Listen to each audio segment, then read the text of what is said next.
ولا درهم إن كان له عمل صالح فخذ منه مقدم سنته وإن لم يكن له حسنات وخذ من سيئات صاحبه فحمل عليه أو كما قال عليه الصلاة والسلام.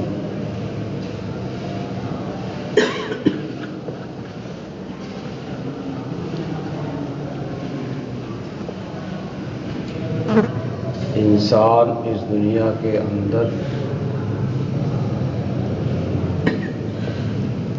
عارضی قیام کے واسطے آیا ہوا ہے.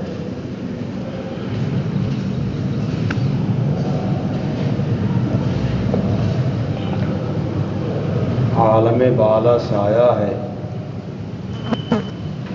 عالم ارواح سے، اور پھر جو ہے عالم برزخ کے راستے سے واپس ہو جائے گا.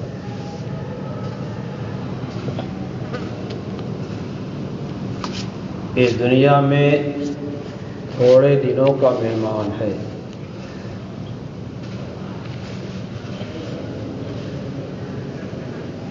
اور اس کی مقدار بھی معلوم نہیں ہے کہ وہ تھوڑی مدت کس کے واسطے کتنی ہے. جتنا اللہ تعالی نے مقدر فرما رکھا ہے بس اتنی ہی مدت ملے گی، اس کے بعد جانا. نہ کوئی اپنے بس سے آیا ہے اور نہ کوئی اپنے بس سے جائے گا. جب خدا نے چاہا بھیجا اور جب خدا چاہے گا واپس بلا لے گا.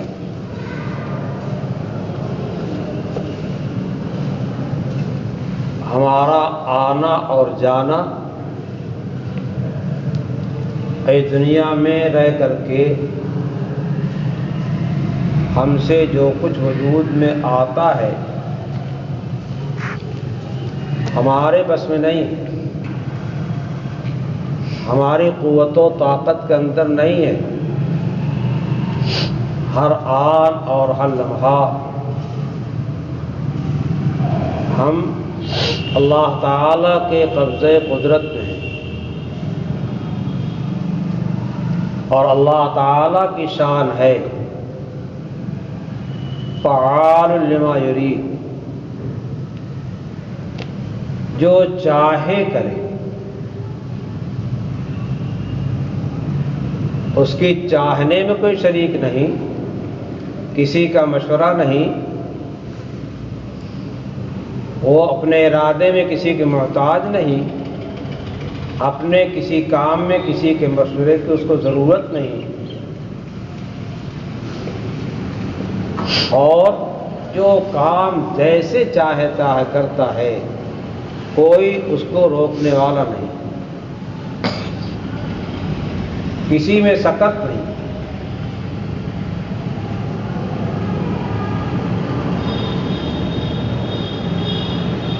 انسان اپنے اعضاء و جوارح کو دیکھ لے، اس کے اعضاء و جوارح بظاہر اس کے اپنے تابع معلوم ہوتے ہیں،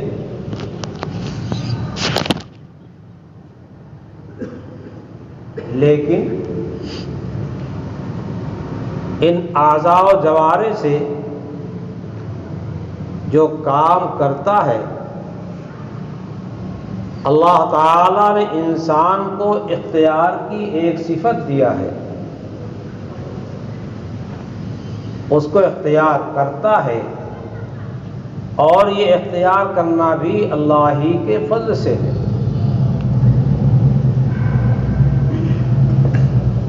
نماز پڑھنے کے واسطے وضو کرتا ہے، مسجد آتا ہے، نیت باندھتا ہے، نماز پڑھتا ہے.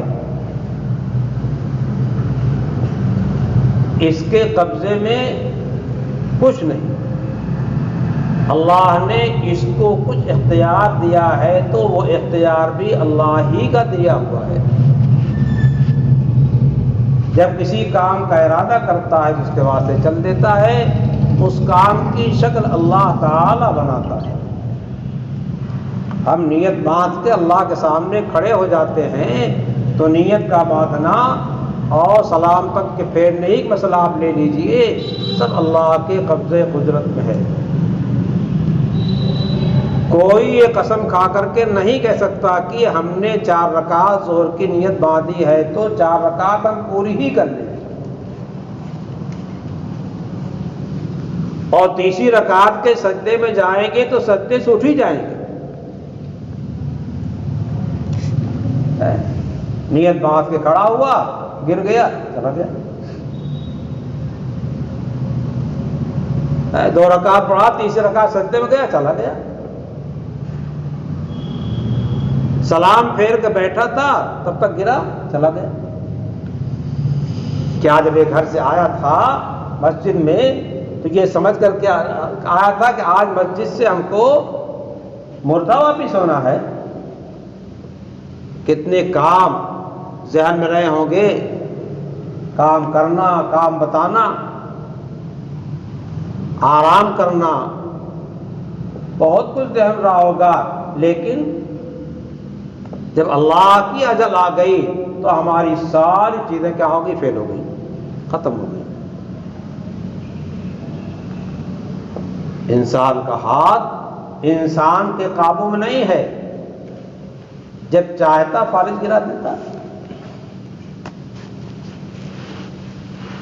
ایک بیگ کوئی ہوا چلی اور مال صاحب ہاتھ بالکل بیکار ہو گیا، پھر ٹھیک بھی ہو گیا۔ پیر میں طاقت نہیں چلنے کی، ایک بیگ کیا ہو گیا؟ اٹھ رہا ہے، کھڑا نہیں ہو پا رہا، بولنا چاہتا زبان نہیں چل رہی،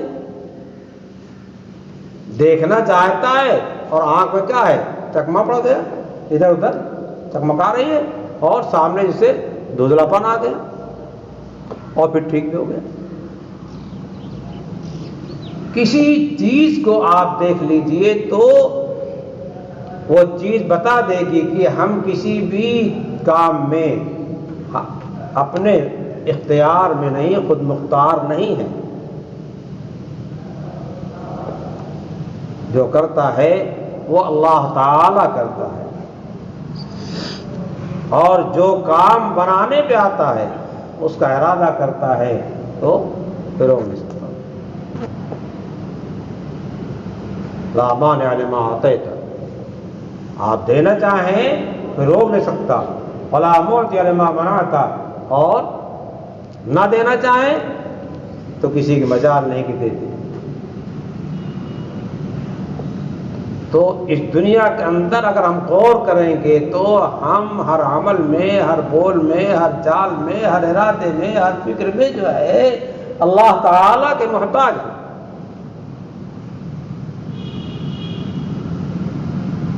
اور ہماری ہر ضرورت اللہ تعالی ہی پورا کرنے والا ہے۔ آنکھ سے دیکھنے کی ضرورت اللہ ہی پورے کرنے والا ہے۔ ہاتھ کو کسی کام میں استعمال کرنے کی ضرورت پڑتی ہے تو یہ طاقت، اس طاقت کو اللہ ہی سے ہم نے حاصل کیا، اللہ نے دیا ہے۔ چلنے پھرنے کی طاقت اللہ نے دیا ہے، دماغ میں سوچنے کی طاقت اللہ نے دیا ہے۔ تو وہ کیا ہے؟ حاجت روا ہے، اور ہم محتاج ہیں۔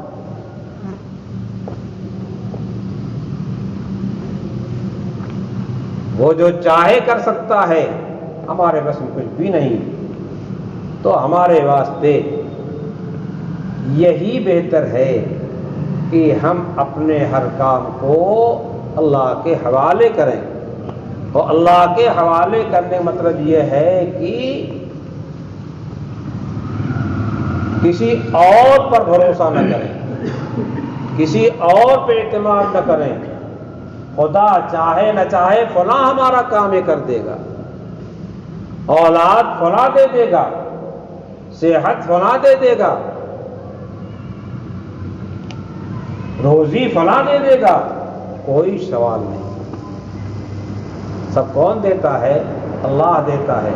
اسی واسطے اللہ تعالیٰ کی ذات پہ توکل کیا جاتا ہے، اعتماد اور بھروسہ کیا جاتا ہے۔ سہارا اللہ ہی کا ہے، کسی اور کا سہارا نہیں ہمارے پاس۔ ہم ہر دم اللہ کے سہارے ہی چلتے ہیں، ہر بول اللہ کے سہارے بولتے ہیں، ہر سوچ اللہ کے سہارے سوچتے ہیں، سب اللہ کے سہارے۔ اگر کسی کے ہاتھ سے، کسی کی ذات سے کوئی نفع نظر آتا ہے تو وہ بھی اللہ کے کرنے سے۔ اللہ نے اس کو طاقت دیا، تم زمین پہ گر پڑے تمہیں اٹھا لیا۔ اللہ نے اس کو مال دیا اور ادھر کیا ہوا، ضرورت پیش آئی اس نے مال سے مدد کر دیا۔ اللہ نے اس کو فن دیا، دوا دارو کو بتا دیا، دے دیا، شفا ہو گئی۔ جو کچھ ادھر ملے گا وہ اللہ کا ہی دیا ہوا ہے، کوئی یہ دعویٰ نہیں کر سکتا ہے، اور کرتا جو جھوٹا ہے، عقل سے پیدل ہے وہ۔ صاحب یہ تو ہماری اپنی صفت ہے، ہماری اپنی کمائی ہے۔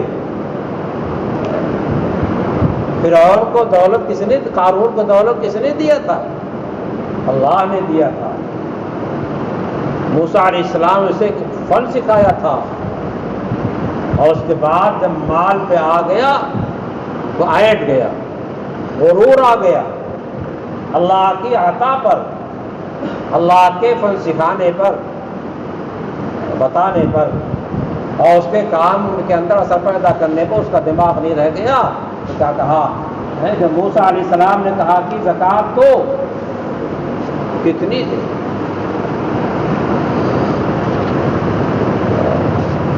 بتاتے اتنی کرتے کرتے 40 گنا دے دو، 40واں دے، 40واں دے دو۔ دینا تو تھا نہیں، وہ ہیلا حوالہ کر رہا تھا، اور کم ہو جائے، اور کم ہو جائے، اور کم ہو جائے، اور اللہ تعالیٰ کو معلوم تھا کہ ہیلا کر رہا ہے، اللہ تعالیٰ کو معلوم تھا کہ ہیلا کر رہا ہے۔ آخر میں کیا کیا، کہہ کے کوئی اپنی جان بچا لیا، جان بچی۔ انما اوتیتہ من علم عندی، یہ مال میں نے اپنے فن سے، اپنے تجربے سے کمایا ہے، اپنی محنت سے کمایا ہے۔ قرآن کہہ رہا ہے انما اوتیتہ، یہ مال جو میں دیا گیا ہوں، من علم عندی، میرے پاس فن تھا، اس کی وجہ سے یہ مال ملا۔ انجام کیا ہوگا؟ انجام وہی ہوا۔ فرعون کیا کہتا تھا دریا کلثم کے بارے میں؟ یہ تو میرے حکم سے چلتا ہے، دریا میرے حکم چلتا ہے، حاج الانہار تجری من تحتی، سب میرے ماتحت حکم کے ہیں۔ اور وہی دریا فرعون جب پار ہونا چاہا، موسیٰ علیہ السلام پار ہو گئے۔ اگر ایسے ہی تھا تو فرعون اپنے لا لشکر کے ساتھ موسیٰ اور کی قوم کو تباہ کرنے کے واسطے آیا تھا، تو جب اس کے حکم سے دریا چلتا تھا، تو جب دریا میں پوری قوم ان کی پہنچ گئی تو اس نے دریا کو کیوں نہیں چلا دیا؟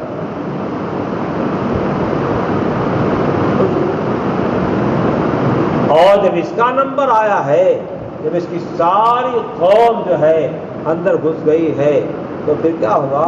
وہی دریا کا پانی چل گیا، چل گیا اور سب کو لے کے چلا گیا۔ بہت لمبی تعداد تھی، سب تو بہا گئے، ختم ہو گئے، لیکن فرعون کو دریا نے قبول نہیں کیا، اٹھا کے باہر پھینک دیا۔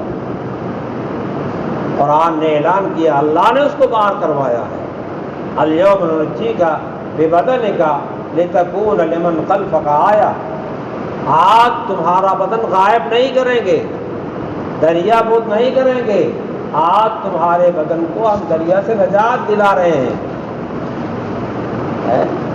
اس میں تمہارا کوئی زور نہیں ہے، تمہارا کوئی بس نہیں ہے، ہم نجات دلا رہے ہیں۔ چلے تو گئے تھے، لِتَكُونَ لِمَنْ خَلْفَكَ آیا، تاکہ تجھے دیکھ کر کے لوگ سمجھتے رہیں کہ موسیٰ علیہ السلام کی قوم کی بربادی چاہنے والے اور موسیٰ علیہ السلام جو نبی تھے ان کا اعزاز نہ کرنے والے، ان کے ساتھ گستاخی کرنے والے جو تھے، ان کا انجام یہ ہوا، یہ سرغنہ تھا، اس کو دیکھ کر کے سوچ لو، یہ سردار تھا اور یہ جو ہے الہ ہونے کا دعویٰ کرتا تھا، رب ہونے کا دعویٰ کرتا تھا، انا ربکم الاعلیٰ کہا کرتا تھا، پڑھ کے اللہ میں، لیکن کہاں گیا اور ربکم الاعلیٰ، کہاں چلا گیا؟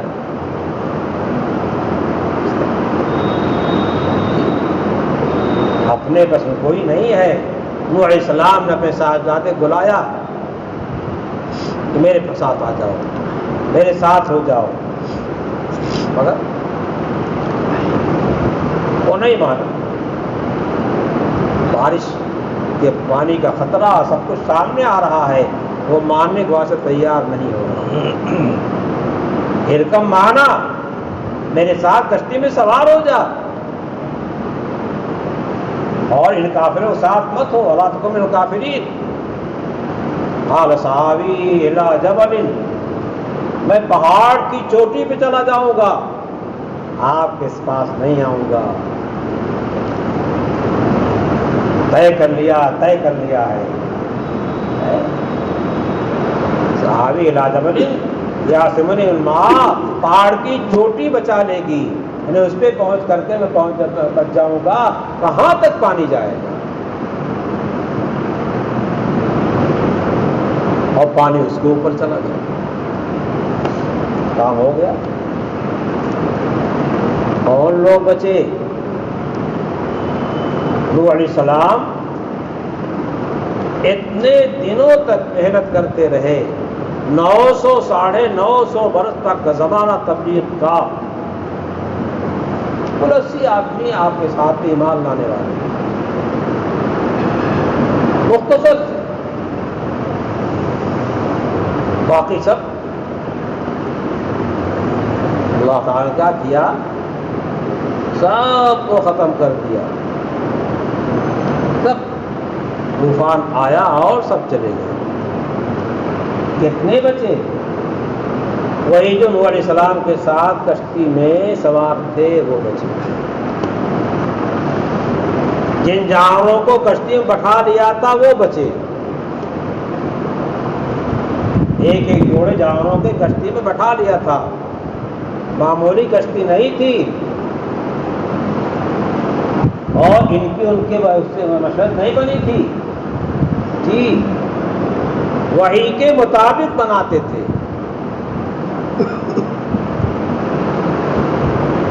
ایسی ویسی نہیں تھی، اور سب سے عہد لے لیا تھا، سانپ ہے، بچو ہے، شیر ہے، فنا ہے، عہد لے لیا تھا کہ خبردار کسی کو ایزا مت پہنچانا، یہ سوال نہیں کرتا، پہلے طے کر، تو سب کیا ہو گئے؟ سیدھے ہو گئے۔ وہاں بیان فرمایا تھا وہاں سجاد رحمۃ اللہ علیہ نے کہ ایک گڑیا جو حضرت نوح علیہ السلام کے ہاتھ پہ ایمان لائی تھی، یعنی ان سے کلمہ پڑھا تھا، مومنہ تھی، اور تذکرہ ہوتا رہتا تھا کہ ایسا ایسا ہونے والا ہے۔ اسی تذکرے میں کیا ہوا؟ طوفان آ گیا اور لوگوں کو نوح علیہ السلام نے کیا کیا؟ پہلے بیڑے میں سوار کر لیا۔ جب اوپر گئے کش پانی میں تو یاد آیا بڑھیا کہاں ہے، بڑھیا کہاں ہے، وہ تو بتانا بھول گئے۔ طوفان ختم ہو گیا، پانی اپنی جگہ جہاں جانا تھا چلا گیا، موسم پھر جیسا تھا ویسا ہو گیا۔ تب نوح علیہ السلام نے سوچا چلیں دیکھیں کیا بڑھیا کیا حال ہے، تو بڑھیا نے کہا کہ آپ کہہ رہے تھے کہ طوفان پانی کھانے والا ہے، کب آئے گا؟ کب آئے گا؟ ہے نا؟ ہم لوگ تو نہیں جانتے ہیں کہ رات میں بے خبر سوئے، صبح دیکھا دائیں بائیں سب بھرا ہوا، پورا تالاب کھیت سب بھرا ہوا ہے، رات کو کب بارش ہوئی پتہ نہیں۔ جیسے ہم اپنے مکانات سو سکتے ہیں، نہیں پا سکتا۔ تو اللہ اندر جو خدا دریا کے اندر دریائی انسانوں کو، دریائی گھوڑوں کو، دریائی تمام جانوروں کو محفوظ رکھ سکتا ہے، زندہ رکھ سکتا ہے، تو یہ اس انسان کو زندہ رکھنا نہیں رکھ سکتا ہے؟ یہی تو ہے، جو ہو رہا خدا کے کرنے سے ہو رہا ہے، جو ہو رہا خدا کرنے سے ہو رہا ہے۔ جو دولت ملی، علم ملا، عقل ملی، ہوش ملا، فہم، یہ سب چیزیں جو ہیں اللہ کی دی ہوئی ہیں، کسی پہ اتراؤ نہ، جب خدا چاہے چھین سکتا ہے۔ اور علم وہ دولت ہے، دنیا کی دولت بانٹنے سے ختم ہو جاتی ہے، روپا پیسہ بانٹنے سے ختم ہوتا ہے، اللہ بانٹنے سے ختم ہوتا ہے، لیکن علم وہ دولت ہے کہ بانٹنے سے بڑھتا ہے، بانٹنے سے بڑھتا ہے۔ اللہ تعالیٰ نے نبی کریم صلی اللہ علیہ وسلم کو علم دیا،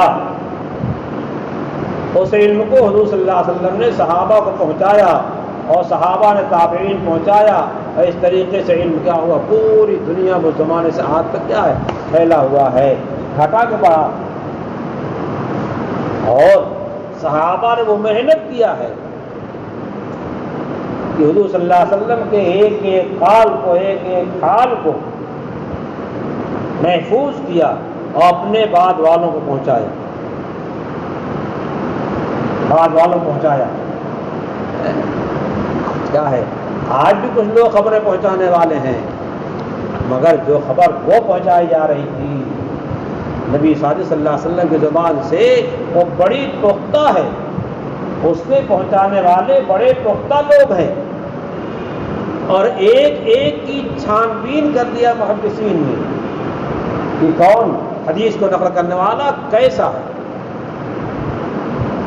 بہت محنت کیا ہے محدثین کرام نے، ہر حدیث اپنی حیثیت کے ساتھ، یعنی کہ حیثیت آنے کے لحاظ سے، حدیث اس حیثیت سے کہ کلام رسول علیہ السلام ہے، وہ تو سب قوی ہے، لیکن ہمارے اور تمہارے اس میں گھسنے کی وجہ سے کیا ہوا، غربت گھس گئے، کیا ہوگا، اعتماد کم ہو گیا، اعتماد کم ہوتا چلا گیا۔ لیکن جیسے لوگ نقل کرنے والے رہے، وہ سب جو ہے یہاں لکھ کے چھوڑ دیا، بعد والے آتے رہے، دیکھتے رہے۔ علم کیا ہے، وہ ایسی دولت ہے جو بانٹنے سے گھٹتا نہیں، اس واسطے علم کو بانٹنے میں جو ہے بخیلی نہیں کرنا چاہیے، بلکہ اپنے پاس علم کی بقا کی یہی شکل ہے کہ علم کو بانٹتا رہے۔ اگر یہ کام چھوڑ دیا تو اس کے سینے سے بھی نکل جائے، اور اگر بانٹ دیا ہے، تقسیم کر دیا ہے، تو اگر کبھی ہمارے دماغ میں ضعف آیا، حافظہ کمزور ہو گیا، دماغ کمزور ہو گیا، دل کمزور ہو گیا، تو وہ ہمارا علم جو ہے ہم نے سیکھا تھا، ہم نے کسی سے سیکھا تھا، اور 10 کو 20 کو 50 کو 100 کو سکھا دیا، ابھی ہمارا ذخیرہ بن رہا ہے، یہ آخرت کا ذخیرہ بن رہا ہے۔ علم کا بانٹنے والا، تقسیم کرنے والا اس دنیا سے چلا جاتا ہے، لیکن علم کی دولت جو اس نے بانٹا ہے اور علم کے ذریعے سے عمل پہ جو لوگوں کو اتارا ہے، اس کی یہ نیکی اس کے واسطے صدقہ جاریہ ہے، یہ چلا جائے گا قبر کے اندر، اس کی اپنی نماز، اپنا روزہ، اپنی تلاوت، اپنا ذکر، اپنی اشراق، اپنی اوابین، یہ تو کیا ہے، ختم، بند ہو جائے گی۔ لیکن اس نے جتنوں کو تہجد گزار بنا دیا، جتنوں کو اوابین کا پابند بنا دیا، جتنوں کو فرائض و واجبات کا پابند بنا دیا، اور علم ظاہر و باطن سے نوازا، وہ سب جو اس کے نام عمل لکھا جاتا رہے گا۔ اذا مات الانسان انقطع عمل، انسان گیا اس کا عمل بند. لیکن اللہ نے سرکار فرمایا الا من ثلاث، تین باتیں ایسی ہیں، تین کام ایسے ہیں کہ اس کا انقطاع نہیں ہوتا، بند نہیں ہوتا.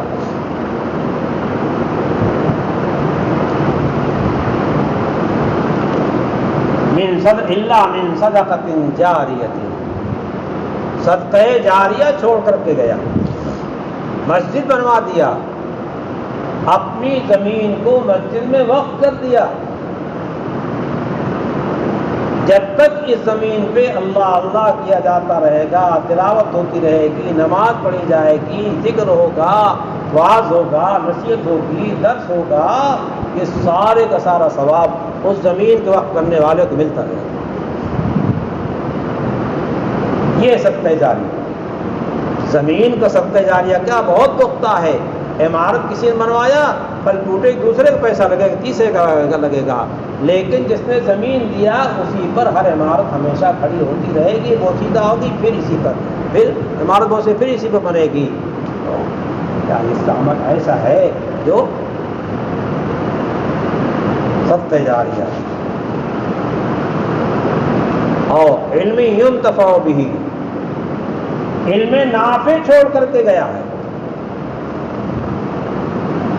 لوگوں کو عالم بنا کے گیا ہے، مسئلہ بتا کے گیا ہے، حدیث سنا کے گیا ہے، قرآن کے الفاظ کا ترجمہ اس کی تشریح بتا کے گیا ہے. یہ علم نافع، یہ چلا جائے قبر کے اندر اور اس کا عمل منقطع نہیں ہوگا، اس کا درس نہیں بند ہوا، اس کا اصلاحی کام نہیں بند ہوا. کیوں؟ اصلاح کے واسطے افراد متعین کر دیے، درس کے واسطے افراد متعین کر دیے، تو یہ قبر کے اندر چلا گیا اور اس کا کام جاری ہے. اس کے واسطے کی مدت ہوتی ہے، اس میں جائے گا. انبیاء صلی اللہ علیہ وسلم تشریف لے گئے، صحابہ تشریف لے گئے، تابعین، بڑے بڑے فقہا، محدثین، امام بخاری، امام مسلم، امام ترمذی، امام ابو حنیفہ، احمد، صحابہ سب چلے گئے، لیکن انہوں نے کام کیا.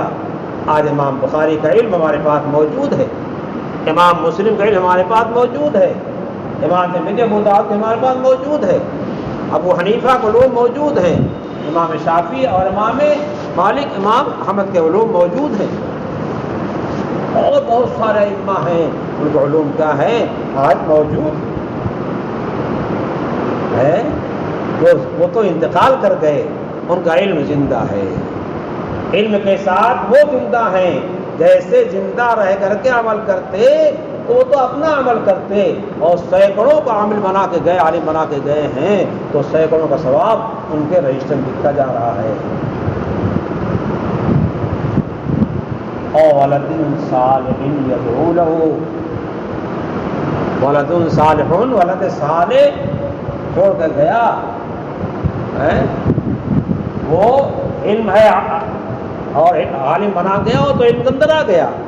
لیکن بچہ جو چھوڑ کے گئے وہ باپ کے انتقال کے بعد، ماں کے انتقال کے بعد، ماں کے واسطے ترقی درجات کی دعائیں کرتا ہے، استغفار کرتا ہے، گناہ معاف کرواتا اللہ تعالیٰ سے تو اس کے گناہ معاف ہوتے ہیں، اور استغفار کرتا گناہ نہیں ہے تو ترقی درجات ہوتی ہے. یہ صالح اولاد. کون صالح اولاد ہے؟ صالح اولاد کون ہے؟ جو اللہ کی فرما بردار ہے، اللہ کے حکموں کی مطیع ہے، وہ صالح ہے. جو اللہ کے حکم کا فرما بردار نہیں کرتا ہے وہ صالح نہیں ہے، وہ غیر صالح ہے، صالح. آج دنیا کے بہت سارے علوم جو ہیں وہ سکھا دیے جاتے ہیں، لیکن جو علم صحیح ہے، جو اصل علم ہے، اس علم کے واسطے بچوں کو تیار نہیں کیا جاتا. ایک بچہ حافظ قرآن ہوتا ہے، اس کے الفاظ اس کو یاد ہوئے ہیں، معانی نہیں یاد ہوئے ہیں، تفسیر نہیں یاد ہوئی ہے، لیکن یہ بچہ کیا ہے؟ کوشش کر رہا، محنت کر رہا ہے، لوگوں سے پوچھ کر کے اسلامی اعمال اخلاق میں آ رہا ہے. یہ بچہ کیا ہوگا؟ شرط ہے قرآن کے تقاضے کے مطابق زندگی گزارے، حافظ قرآن ہوا اور قرآن کے مطابق اپنی زندگی بنایا، اس کی بڑی فضیلت ہے۔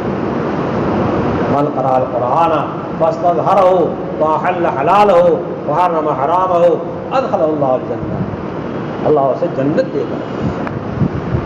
اور تنہا نہیں، وشفعہ فی عشرۃ من اہل بیتہ، اپنے خاص لوگوں میں، گھر والوں میں سے 10 آدمیوں کے واسطے یہ سفارش کرے گا، اللہ اس کی سفارش قبول کرے گا۔ یہ معمول کی۔ اور حافظ کے والدین کو قیامت کے روز تاج پہنایا جائے گا۔ کیسا تاج؟ اس دنیا میں اس کو ہم نہیں سمجھ سکتے اور نہ کوئی سمجھا سکتا، وہ وہاں کی چیز ہے۔ جیسے ماں کے پیٹ کے اندر کا بچہ اس دنیا کی چیزوں نہیں سمجھ سکتا ہے، اسی طریقے سے ہم اس دنیا کے اندر رہ کر کے عالم بالا کی چیزوں کی حقیقت کو نہیں سمجھ سکتے۔ جنت کیسی ہے، جنت کے میوے کیسے ہیں، یہاں کوئی نہ سمجھ سکتا نہ سمجھا سکتا۔ معیشت میں کیا عالم ہوگا، وہ عالم نرالا ہوگا، الگ۔ بچہ کیا کرے گا؟ اس اپنے والدین کے واسطے جو ہے اعزاز کا سبب بنے گا۔ قیامت کے میدان میں اس کے والدین سر پہ تاج رکھا جائے گا۔ کیسا؟ وہی پتہ چلے کیسا ہے، یہاں سمجھا نہیں سکتے۔ اس کی ایک صفت سنائی گئی کہ اتنی روشنی اتنی روشنی اتنی روشنی اس میں ہوگی جیسے کسی کے گھر میں سورج اتر آ گیا۔ اب سوچ لو کتنی روشنی ہوگی، نہیں سمجھانے کا، نہیں سمجھانے یہ بھی ہے، اتنی روشنی۔ اولین آخرین جمع ہوں گے، ان کے سامنے والدین کو اعزاز دیا جائے گا۔ دنیا کی کسی ڈگری پر ہے یہ اعزاز؟ دنیا کی ڈگری والے اور اپنے والدین سے طریقے سے بولتے تو غنیمت سمجھو۔ وہ ڈگریاں یہ نہیں سکھاتی ماں باپ کا احترام مت کرو، لیکن جب اصلاح نہیں ہوتی، وہی ڈگری والے اگر قرآن حدیث کو سامنے رکھتے ہیں، کسی سے اصلاح کرا لیتے ہیں، تو اصلاح کے بعد کیا ہوتا ہے؟ وہ پھر اپنے والدین کو والدین جانتے ہیں، بھائی کو بھائی جانتے ہیں، ہر چھوٹے بڑے کے مرتبے کو پہچانتے ہیں۔ اور نہیں تو جب کیا ہوتا ہے، حکومت کا خمار سوار ہو جاتا ہے، عہدے کا، جج ہونے کا، گرفٹر ہونے کا، فلاں ہونے کا جب سوار ہوتا ہے تو پھر باپ کی کوئی حیثیت نہیں، ماں کی کوئی حیثیت نہیں، بیوی کو لات مارتا ہے، اسی کوئی حیثیت نہیں۔ کیا ہے؟ علم جو ہے وہ ہے جو اللہ کی پہچان کو سکھائے، علم وہ ہے جو انسان کو اللہ سے ملائے۔ علم ایک راہ بحق نہ نمائے جہالت، جو علم جو ہے اللہ کی محبت و معرفت کا راستہ نہ بتائے، وہ کیا جہالت علم نہیں ہے۔ میں کہہ رہا تھا کہ دنیا کے اندر ہم آئے اور ہم اس دنیا کے اندر ہر چیز میں محتاج ہیں، اور اس دنیا کی تمام چیزیں جو ہیں کسی کے پیدا کرنے سے پیدا ہوئی ہیں، ان کے اندر جو نفع نقصان ہے اس نے رکھا ہے۔ وہ چاہے گا تو نقصان پہنچا سکیں گے اور نہیں چاہے گا تو نقصان نہیں پہنچا سکیں گے۔ صحابی نے کیا کیا؟ معاملہ سامنے آیا، زہر کی شیشی اصلی تھی اور اسے پی لیا بسم اللہ کر کے، کہیں کچھ نہیں ہوا، ناتھڑی کٹی اور نہ خون آیا۔ ٹھیک ہے، آپ مت پیجیے گا، وہ صحابہ والا یقین کہاں دلائیے گا۔ میں یہ بتانا چاہ رہا ہوں، خدا نے چاہا کہ زہر اثر نہ کرے تو اثر نہیں کیا، اور سامنے والے سمجھ رہے تھے زہر یہ تو پی رہا جائے گا، پاگل ہے۔ لیکن یہ ہے اللہ کی ذات پہ اعتماد، یہ ہے اللہ کی پر اعتماد کی قوت۔ زہر کی شیشی پہ گئے اور کچھ نہیں ہوا، کچھ نہیں۔ نبی کریم صلی اللہ تعالی وسلم ایک مٹھی مٹی پھینک رہے ہیں اور سامنے جتنے سب کی آنکھ میں پڑ گئی ہے۔ یہ نبی کا معجزہ ہے، اللہ کی قوت ہے، نبی کا معجزہ ہے، اللہ کی کاریگری کارسازی ہے۔ بتاؤ، اللہ کی ذات پہ اعتماد کرو، اللہ کی ذات کو پکڑو۔ سبھی کہتے ہیں صاحب کہ ہمارا پیدا کرنے والا ہے، کہ ہمارا بنانے والا ہے، سب کہتے ہیں، سب کہتے ہیں، لیکن جب عمل کی دنیا میں آتے ہیں تو پھر کیا ہوتا ہے، دوسروں پہ اعتماد کر لیتے ہیں، کوئی قبروں پہ جا رہا ہے، کوئی دعا تعویذ پہ بھروسہ کی ہوئی ہے۔ دعا تو دعا ہے، لیکن آج کل جو یہ کاروبار چل رہا ہے اس کے ہاتھ میں نہیں ہے۔ ہاں، اس کے اندر جو لکھ کے دے رہا ہے پاک الفاظ، اس کی برکت لیکن جو کاروبار بنا لیا گیا ہے بیوقوف بنانے کا، یہ کوئی ذرا سا گھمایا پھرایا، ہاں اس کو یہ ہے، اس کو یہ ہے، اس کو یہ ہے۔ اور کتنے اس میں فسق و فجور میں، معصیت میں، دعا تعویذ کے راستے سے کیا ہوتے ہیں، مبتلا ہوتے ہیں، فحش میں مبتلا ہوتے ہیں۔ جو کچھ ہوتا ہے اللہ تعالیٰ کے کرنے سے ہوتا ہے، اس لیے کسی بھی کام میں اللہ تعالیٰ کے حکم کی خلاف ورزی، نبی کی سنت کی خلاف ورزی نہ کی جائے۔ کسی کو نہ ستائیں، نہ کسی کا حق ماریں، نہ کسی کی عزت و آبرو لیں، کسی کی کوئی حق تلفی نہیں۔ حق تلفی صرف یہی نہیں ہے اس کی زمین لیا تو نہیں دیا، قبضہ کر لیا، اس کے مکان پر قبضہ کر لیا، اس کا حصہ باپ کا نہیں دے رہا ہے، روپیہ لے لیا نہیں دے رہا ہے، صرف یہی حق تلفی نہیں ہے، ایک دوسرے کے ساتھ ملاقات کا بھی حق ہے، ایک دوسرے کے ساتھ رہنے کا بھی حق ہے، کچھ رشتوں کا حق ہے۔ سارے حقوق جو اللہ تعالیٰ نے رکھے ہیں، پڑوسی کا حق ہے، بھائی کا حق ہے، باپ کا حق ہے، ماں کا حق ہے، شوہر کا حق ہے، بیوی کا حق ہے، استاد کا حق ہے، اور شاگرد کا حق ہے، اسی طریقے سے پیر کا حق ہے، اور مرید کا جگہ۔ یہ جو حقوق ہیں، ان حقوق کے آدمی کیا کرے، رعایت کرے، ہر ایک کے حق کو پہچانے۔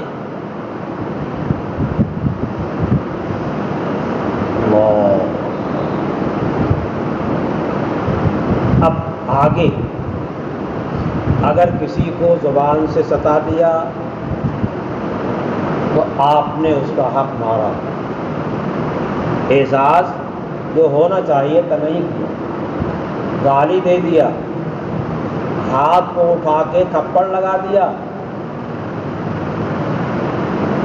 یہ کیا ہے، یہ اس کی حق تلفی ہو رہی ہے۔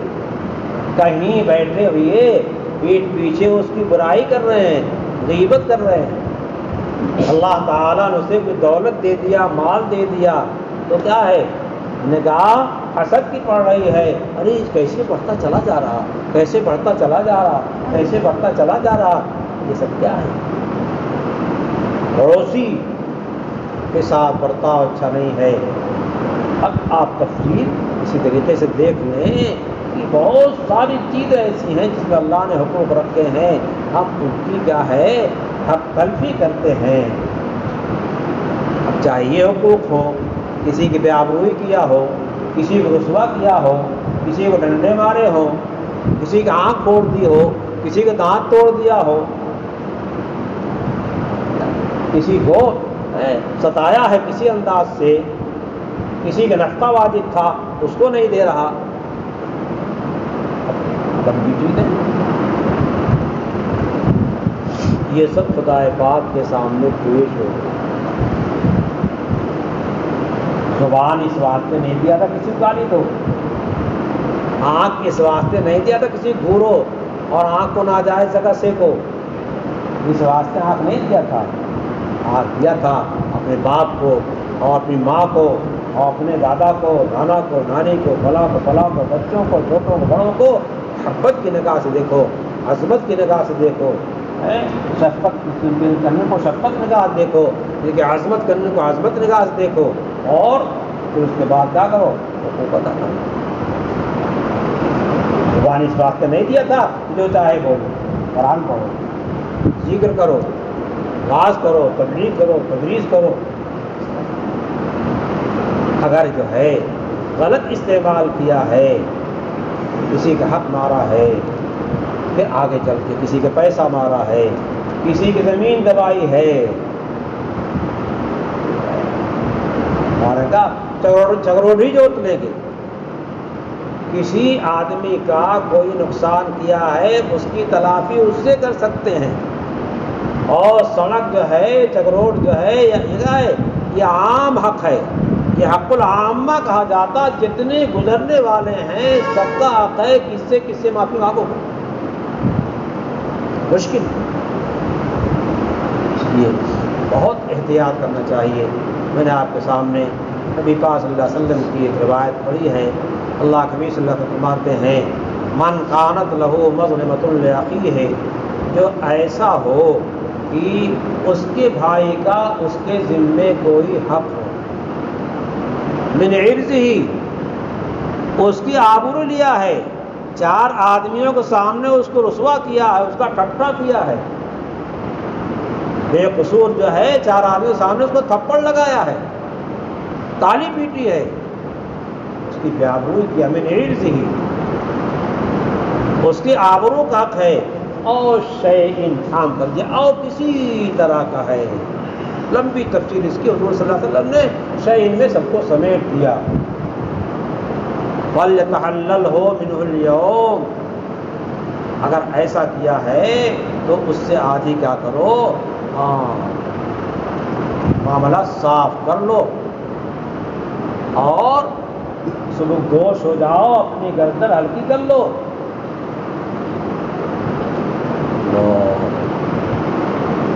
قبل اللہ یکون دیران ورا درہم، اس دن کے آنے سے پہلے، جس دن مطالبہ ہوگا کہ فلاں کا تم نے حق دبایا ہے تو کچھ ہوگا نہیں۔ خالی ہاتھ دنیا میں آئے تھے اور خالی ہاتھ دنیا سے چلے گئے، دنیا سے کیا گئے؟ خالی ہاتھ چلے گئے۔ ایسا قربہ جو قبر تک جائیں گے واپس آ جائیں گے، کچھ سامان جو ہے دین کا جائے گا، واپس آئے گا، کیا جائے گا؟ عمل صالح جائے گا، تو ہنگامے اجل کام آئے گا، ہاں مگر اچھا عمل کام آئے گا۔ اچھا عمل ہے تو کیا کرے گا؟ وہ کام دے گا۔ اس دن دینار درہم کوئی چیز آپ کے پاس نہیں ہوگی جس کے ذریعے سے ادا کر دیں۔ کسی کا دینار لیا تھا دینار دے دیں، کسی کا درہم لیا تھا درہم دے دیں، کسی کا کپڑا چھینا تھا کپڑا اٹھا دے دیں، اس سے اچھا کسی کا گیہوں چورا لائے تو اس کو دے دیں، کچھ نہیں ہوگا، کیا رہے گا؟ اس دنیا سے جو اچھا خراب عمل کرتے گئے ہیں وہی رہے گا۔ تو خراب عمل لے گئے تب تو کچھ بدلا نہیں پاؤ گے۔ خراب عمل بدلا جہنم ہے، تو اگر اس میں کچھ کیا تھا بدلا پورا ہوگا۔ اگر اعمال صالحہ لے کے گیا ہے تو یہ اعمال صالحہ اس کے حق کے لحاظ سے وہاں بڑا مہنگا بھاؤ ہوگا، وہاں دھیان دینا تو ہے نہیں، وہاں بھاؤ بہت مہنگا لگے گا، اور پھر جو ہے اس کی نیکیاں اٹھا کر کے اس کو دے دی جائیں گی جس کا حق مارا ہے، آبرو کا یا کسی طرح کا۔ انسان لو عمل صالح اخذ منہ بقدر مظلمتہ، جتنا حق مارا ہے، زیادتی کیا ہے، اتنا لے لیا جائے گا۔ وَإِن لَّمْ يَكُن لَّهُ حَسَنَاتٌ، یہاں سے کیا نیکیوں سے پیدل چلا گیا، نیکیاں ہیں ہی نہیں، اخذ من سیئات صاحبہ، اس کا گناہ اس پہ لاد دیا جائے گا، وحمل علیہ، لے کر لاد لے جائے گا اور جاؤ اور بھی لے کے جاؤ. اپنا برا عمل تو لے کے گئے تھے, اپنے اسی برے عمل کی وجہ سے دوسرے جو حق مارا تھا اس حق کی وجہ سے کیا ہے دوسرے کا بھی گناہ سر پہ لاد دیا جائے گا اور چلے جائیں گے. یہ دن ایسا ہے جس میں کوئی شبہ نہیں ہے. قیامت آنے والی ہے, ان الساعۃ آتیۃ, موت آنے والی ہے. الا ان اجل اللہ اذا جاء لا یؤخر, جب آئے گی تو پھر آگے پیچھے کام نہیں ہونا ہے, سب ختم. پھر ان زلزلۃ الساعۃ شیء عظیم, قیامت کا ہنگامہ بڑا خطرناک ہے. اس کے بعد پھر جو ہے پلسرات کا واقعہ آتا ہے, اور اس کے پہلے جو ہے میدان محشر میں میزان کا مسئلہ آتا ہے.